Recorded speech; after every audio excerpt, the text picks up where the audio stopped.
Berarti yang malaria itu bisa sampai menyebabkan malaria yang kondisi berat ya, Dok? Betul. Kalau untuk yang pasien jatuh ke kondisi yang seperti itu karena malaria, itu bisa sampai menyebabkan kematian nggak, Dok? Kalau itu jawabannya bisa banget, Mbak. Bisa. Ya, makanya pentingnya untuk kita tahu diagnosis sejak awal, terapi sejak awal, agar kita tidak jatuh ke malaria berat. Malaria berat ini kan sebetulnya adalah terjadi karena jadi yang namanya sel darah merah tadi, kalau misalkan yang terinfeksi itu bisa saling nempel, bisa menyebabkan sumbatan gitu ya. Kalau sumbatannya di pembuluh darah otak, bisa sampai menyebabkan kejang, penurunan kesadaran, dan bahkan kematian tadi. Nah, itu ya.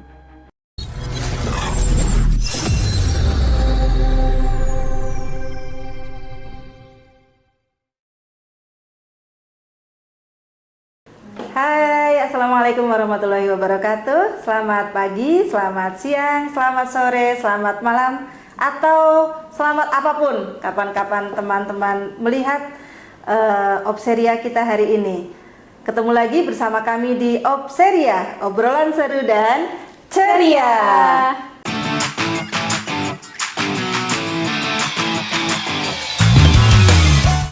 Nah, Sobat Opseria, siang hari ini, hari ini kita kedatangan narasumber yang luar biasa. Beliau adalah salah satu dokter atau klinisi yang luar biasa ini ya. Beliau adalah Dokter Maila. Baik, silakan Dokter Maila untuk memperkenalkan diri. Halo Sobat Ceria Aji Barang, perkenalkan saya Dr. Maila Rustiana Dewi. Saya internis di RSUD Aji Barang. Dokter Maila Rustiana Dewi, internis. Nah, internis itu spesialis apa, Dok? Spesialis penyakit dalam. Spesialis penyakit dalam. Baik. Nah, ini kebetulan sekali bertepatan dengan Hari Malaria Sedunia, Dok. Betul, kemarin tanggal 25 April ya, Mbak. 25 April, betul sekali 25 April setiap tahunnya diperingati sebagai Hari Malaria Sedunia. Nah, kita akan ngobrol-ngobrol sedikit tentang Hari Malaria, Dok. Boleh, boleh. Nah, boleh nggak sih kita tahu tentang penyakit malaria itu sebetulnya apa dan penyakit itu disebabkan oleh apa nih, Dok? Malaria. Oke, terima kasih Mbak Fajar. Jadi penyakit malaria ini sebetulnya adalah penyakit infeksi menular yang disebabkan oleh parasit. Parasitnya itu namanya Plasmodium. Nah, parasit Plasmodium ini dia ditularkan melalui vektor nyamuk. Atau Mbak mungkin pernah dengar yang namanya nyamuk Anopheles betina. Nah, itu disebarkannya oleh nyamuk tersebut. Oke, berarti termasuk penyakit infeksi atau penyakit yang dapat ditularkan ya, Dok? Betul, menular. Oke. Nah, kemudian untuk tanda dan gejala, Dok, kalau orang-orang dengan tanda seperti apa nih yang patut dicurigai dia itu tertular atau terinfeksi penyakit malaria? Oke, mungkin sama dengan penyakit infeksi lainnya. Tanda utama dari penyakit malaria ini adalah demam. Okay. Tapi untuk malaria punya ciri khasnya nih Mbak Fajar. Jadi ada yang namanya trias malaria. Gejalanya satu tentu demam tinggi. Biasanya sebelumnya disertai dengan menggigil. Lalu kemudian pasien akan mengalami berkeringat sekujur tubuh. Nah, itu yang namanya trias malaria. Lalu ciri khas lain dari demam malaria itu sendiri itu adalah demamnya sifatnya periodik. Artinya adalah dia demamnya itu ada periode tertentu naiknya dan turunnya. Itu tergantung dari jenis Plasmodium yang menginfeksi pasien. Untuk jenis Plasmodium sendiri itu sebetulnya ada banyak, Mbak. Ada yang namanya Plasmodium falciparum, kemudian Plasmodium ovale, malariae, vivax, dan lain sebagainya. Nah, itu tipe atau pattern dari demamnya itu berbeda-beda untuk tiap plasmodiumnya. Lalu gejala yang lain yang mungkin bisa dirasakan oleh pasien itu bisa ya lemas, nyeri otot, pucat. Dan pentingnya untuk segera mengenali malaria, kemudian kita menata laksananya adalah karena jika tidak ditalaksana segera, itu bisa menyebabkan yang kita namakan malaria berat, yang gejalanya bisa seperti penurunan kesadaran, bahkan sampai kejang-kejang. Seperti itu, Mbak. Oke, berarti tanda dan gejalanya itu salah satunya adalah demam. Tetapi di malaria itu ada demam yang spesifik gitu ya, Dok? Tadi ada trias malaria seperti itu. Nah, kalau seseorang itu sudah terdiagnosa atau sudah positif nih kena malaria, bagaimana kemudian pasien itu mendapat pengobatan agar dia sembuh dari sakitnya itu, Dok? Oke. Mungkin satu poin penting sebelum ke situ ya, Mbak. Jadi untuk kita kemudian para dokter atau klinisi yang di rumah sakit ini mencurigai gitu ya seseorang itu terkena malaria adalah kita mengetahui adanya risiko perjalanan ke daerah yang endemis malaria. Ya, jadi kita tahu bahwa daerah di Indonesia Timur contohnya seperti Papua, kemudian Nusa Tenggara, Maluku, dan kalau di Indonesia Barat tuh contohnya adalah misalkan Lampung gitu ya, itu dikatakan masih endemis malaria, artinya banyak masyarakat di sana yang terkena malaria. Nah, jika pasien mengalami gejala demam dan dia memang terdapat riwayat bepergian gitu dari daerah-daerah tadi, itu kita mencurigai ke arah malaria. Lalu yang bisa kita lakukan setelah kita tadi awalnya mungkin anamnesis itu kayak tanya jawab gitu ya. Pemeriksaan gitu? Iya, tanya jawab di awal mengenai riwayat sakitnya, riwayat demamnya, riwayat perjalanannya gitu. Kemudian kita melakukan pemeriksaan fisik dan akhirnya kita akan mendiagnosis malaria ini dengan pemeriksaan darah, namanya pemeriksaan darah apusan tebal dan tipis untuk melihat jenis malarianya dan juga kepadatan dari malarianya gitu. Nah, setelah dari pemeriksaan apusan itu ternyata positif ada plasmodiumnya gitu ya, misalnya jenis falciparum gitu ya, baru kita tata laksana. Untuk tata laksananya sendiri sebetulnya di Indonesia ini obat-obatan yang ada memang mengikuti obat-obatan yang digunakan secara standar di seluruh dunia. Jadi ada yang namanya terapinya itu ACT atau artemisinin combination therapy. Itu memang sudah istilahnya standarnya seperti itu ya. Biasanya minum obat selama 3 hari. 3 hari ini harus diminum terus-menerus. Tujuannya adalah untuk membunuh plasmodium tadi secara cepat. Lalu setelah obat yang 3 hari tersebut, ada yang dinamakan partner drug. Gitu.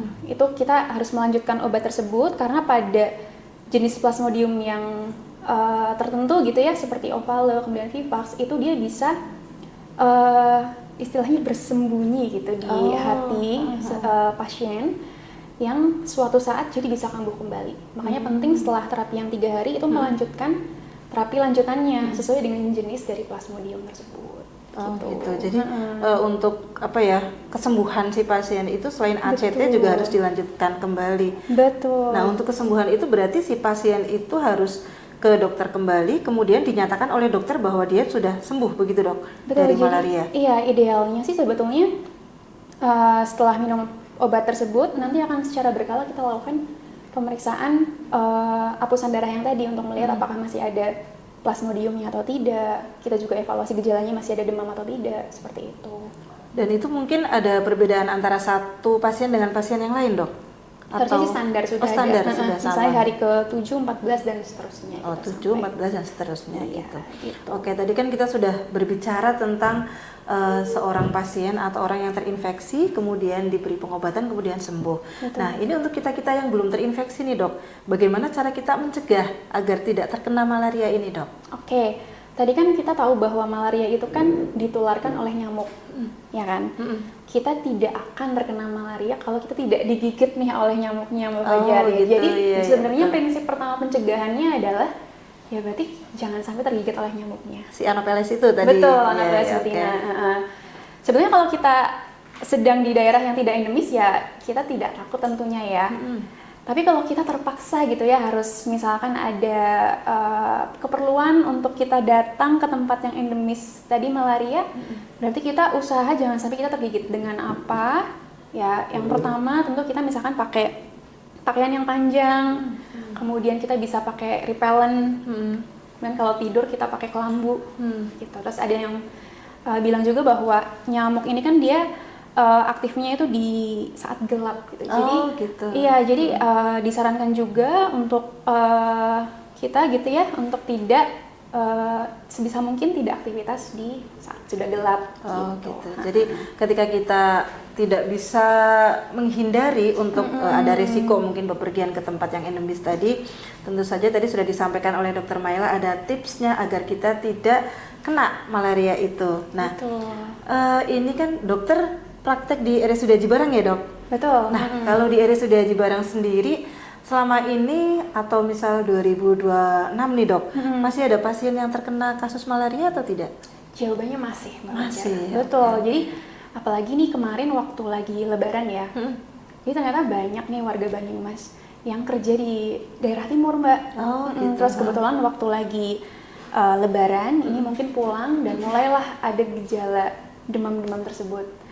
Dari laporan yang saya tahu itu kalau secara umum ya di Banyumas sendiri tuh dari bulan Januari sampai sekarang mungkin sekitar ada 20 kasus. 20 kasus. Betul, kalau di RSUD ya mungkin sekitar 5-10, Mbak. 5-10 dan itu memang dari orang-orang yang baru berpergian ke daerah Indonesia. Iya, dan ada satu hal sih Mbak yang ini mungkin bisa diambil pelajaran ya untuk terutama untuk orang-orang yang memang harus atau akan bepergian ke daerah endemis. Jadi orang-orang yang berobat ke RSUD Haji Bareng ini, mereka itu terpaparnya adalah karena mereka harus bekerja di sana. Bekerjanya padahal hanya kurun waktu 1-2 minggu, Mbak. Oh, gitu. okay. Iya, dan mereka pulang kemudian demam. Dan sebetulnya Mbak ada pencegahan lain nih selain tadi yang mekanik. Kita punya pencegahan lain yang bisa kita berikan untuk orang-orang yang bepergian ke daerah endemis dalam waktu yang tidak terlalu lama. Oke, gimana dok Iya, pencegahannya? dengan obat. Oh, Jadi oke, ada obat oke. yang bisa kita berikan gitu ke orang yang mau bepergian ini, yang biasanya diminum 1 hari sebelum dia bepergian sampai kurang lebih 4 minggu setelah pulang dari daerah endemis tersebut. Gitu. Tapi terapi tersebut itu maksimal dikonsumsi itu kurang lebih 3 bulan, Mbak. Jadi kalau memang orang tersebut ingin menetap lebih dari 3 bulan, ya sebetulnya daerah itu tidak ada indikasi untuk pengobatan tersebut. Jadi lebih baik pencegahannya dengan pencegahan yang mekanik yang tadi awal kita sebutin kayak gitu. Jadi sayang sekali nih orang-orang yang kemarin kena malaria nih di RSUD Haji Bareng, sebetulnya mereka bisa dicegah gitu ya. Sebenarnya bisa konsultasi dulu misalkan ke RSUD gitu ya, ke Polipenyakit Dalam untuk mendapatkan obat pencegahan malaria tersebut karena di sana ternyata nggak lama kan. Gitu. Jadi sebetulnya ketika sebelum melakukan perjalanan itu atau kewajiban bekerja atau yang lain bisa konsultasi dulu agar tidak kemudian terinfeksi malaria itu nih dok. Iya, kita bisa lakukan pencegahan yang lebih lah gitu. Oke. Nah ini terkait dengan Hari Malaria Sedunia nih dok. Nah ini untuk yang tahun 2026 ada tema khusus nggak dok? Untuk yang sebetulnya Hari Malaria. Terkait malaria ini memang selalu jadi bahasan terus ya Mbak. Sebenarnya malaria ini kan penyakit yang usianya juga sudah cukup lama gitu, tapi betul. tidak pernah bener-bener hilang gitu dan puluhan juta orang tiap tahun mungkin terinfeksi dengan malaria. Makanya Hari Malaria ini ada tujuannya mungkin sebagai pengingat kita untuk bahwa malaria itu tetap ada meskipun sudah lama sekali ya penyakit ini ada, dan penting untuk mencegah dan mengobati secara ini untuk kemudian tidak menjadi malaria yang berat. Gitu. Mungkin satu lagi yang ingin saya tekankan adalah terkait terapi ya, yang juga berkaitan dengan challenge kita sekarang nih terkait dengan pengobatan malaria ini. Kita tuh berhadapan dengan fenomena resistensi obat anti malaria ini, Mbak Fajar, terutama kalau memang orang-orang yang seharusnya minum obat malaria ternyata obatnya tidak dikonsumsi secara rutin, secara tuntas gitu ya. Sudahlah nanti buat pasiennya sendiri tidak sembuh, yang kemudiannya lagi kalau misalkan nanti kambuh mungkin sudah tidak mempan gitu dengan obat yang sekarang ada gitu. Padahal kita obat baru kayaknya belum ada sampai sekarang, maksudnya yang obat standar yang sekarang ya yang ada di Indonesia gitu. Jadi sangat penting untuk ketika kita sedang mengkonsumsi obat atau melaksanakan terapi malaria itu kita mengkonsumsi obatnya betul-betul sampai tuntas gitu ya dok. Betul, jadi agar kita juga tidak resisten terhadap obat itu karena obat yang baru belum ditemukan seperti itu. Baik, yang terakhir dok, ada pesan apa tidak untuk sobat Opseria kita? Saya mau nanya dulu. Ya, ini pertanyaan titipan dari subscriber. Oke. Apa bedanya nih? Malaria sama apa tuh? Demam berdarah. Oke. Dan apakah betul itu besar dari apa? Ukurannya lebih besar dari demam berdarah? Oke. Pertanyaannya bagus, Dok. Iya, iya, Apa iya. bedanya malaria sama demam berdarah? Demam berdarah. Silakan, Dok. Oke, malaria dan demam berdarah. Kita bahas dari penyebabnya dulu ya, Mbak Fajar. Jadi kalau malaria ini kan parasit Plasmodium. Tapi kalau demam berdarah ini disebabkan karena virus dengue namanya, gitu. Nah kalau Plasmodium itu sebetulnya dia parasit ini kan sebenarnya dia adalah makhluk mikroorganisme yang dia itu hanya bisa hidup di inangnya, gitu. Jadi di hewan tadinya, kemudian ditularkan ke manusia, gitu. Tapi kalau misalkan virus itu sebenarnya kan dia partikel, bukan hidup ya, partikel mati yang kemudian hanya bisa hidup di manusia. Itu perbedaan dari penyebabnya. Lalu terkait gejala, mungkin gejalanya memang hampir mirip ya, maksudnya sama-sama ada miripnya demamnya. adalah betul, Iya. karena ada demamnya. Tapi kalau kita lihat lebih dalam Rasain, lagi, mulai ya rasain. sebetulnya demamnya ini ada karakteristiknya masing-masing. Makanya bagi kami klinisi ini penting sekali untuk banyak bertanya gitu ke pasien. Jadi kalau pasien kita tanya jangan keberatan ya, karena kalau kita nanya itu sebetulnya adalah upaya kita untuk menggali lebih dalam biar diagnosanya itu lebih tepat Iya, gitu ya. betul. Tadi kalau misalnya yang malaria kan seperti yang saya bilang ada triasnya, ada demam yang periodiknya mungkin tiap 24 jam, ada yang 48 jam. Betul. Tapi kalau demam berdarah sendiri karena virus ya biasanya dia demam tinggi. Dia demamnya sepanjang hari gitu. Tapi kalau demam berdarah itu dia ada polanya nanti kayak Pelana kuda. betul. Nah, jadi dia tinggi di beberapa hari awal, nanti turun pas di fase kritis, nanti naik lagi gitu. Jadi itu perbedaannya kayak gitu. Tapi kalau terkait dengan trombosit segala macam memang ya pada malaria bisa trombositnya turun ya karena eritrositnya oke. bisa trombosit turun. Pada demam berdarah juga bisa. Tapi seringnya kalau malaria ini karena dia plasmodiumnya menginfeksi sel darah merahnya juga ikut turun. Oh, gitu. Gitu. Untuk Bisa terapinya kuning juga berbeda nggih, Dok? Antara malaria dan demam berdarah. Betul. Demam berdarah sama Beda. Kalau malaria kan memang sudah ada regimennya sendiri ya, obat anti malaria.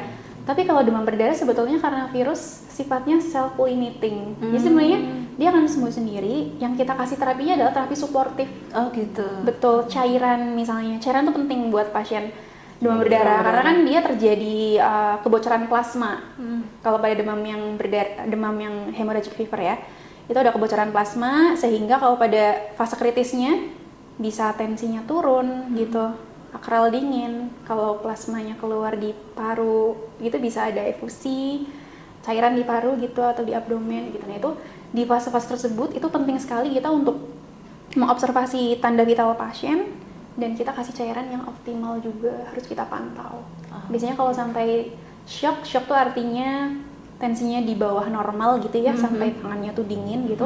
Biasanya pasien kalau demam berdarah yang seperti itu kita tata laksananya di ICU, di ruang intensif biar lebih terpantau dengan baik gitu. Ini Ada lagi? agak kacau sih ini pertanyaannya. Ada lagi, oke. Apa namanya? Kenapa hanya di lokasi endemis? Yang malaria. Iya, malaria. Ya, oke. Kita sih sebenarnya katanya beruntung di daerah Jawa gitu, bukan di daerah endemis. Tapi kenapa? Apakah makanannya di sana lebih Kaitannya sama ini sih, sama nyamuknya ya. Si plasmodium itu. Iya. Nyamuk Iya. Anopheles-nya tuh emang Anopheles. iya kebanyakan ada di daerah Di sana endemis ya? itu. Iya. Jadi gitu guys. Oke, silakan kembalikan ke host. Terima kasih. Baik, kalau sudah tidak ada pertanyaan, maka kita tutup seri. Pesan-pesan Oh iya, yang silakan ini. dokter. Ada pesan lagi? Ya tadi mungkin selain yang tentang pencegahan tadi ya, pencegahan yang mekanik, kemudian pencegahan yang profilaksis obat minum untuk orang-orang yang mau ke daerah endemis, mungkin penting juga nih untuk yang sedang bergejala gitu ya, kemudian berobat itu penting sekali untuk menyampaikan riwayat perjalanan. Oh gitu. Gitu baik. sih, iya, nah, itu penting untuk disampaikan gitu. Jadi kita bisa menduga lebih awal, mendiagnosis lebih awal, menerapi lebih awal. Oke, Gitu. mantap. Jadi ketika datang ke fasilitas pelayanan kesehatan untuk memberikan keterangan yang sebenar-benarnya dan sebanyak-banyaknya ya, Dok. Iya betul. Jangan gimana ya untuk ditanya tuh jangan merasa keberatan Jangan gitu. merasa keberatan. Betul. Disampaikan saja ke dokternya Iya. gitu ya. Oke, baik. Sobat Opseria, sekian Opseria kita hari ini tentang malaria. Semoga memberikan manfaat untuk Sobat Opseria seluruhnya. Bila ada kesan atau pertanyaan boleh boleh sampaikan di kolom komentar, boleh di-share ke teman dan saudara yang lain, semoga bermanfaat. Sekian Opseria kita kali ini, salam Opseria, obrolan seru dan ceria.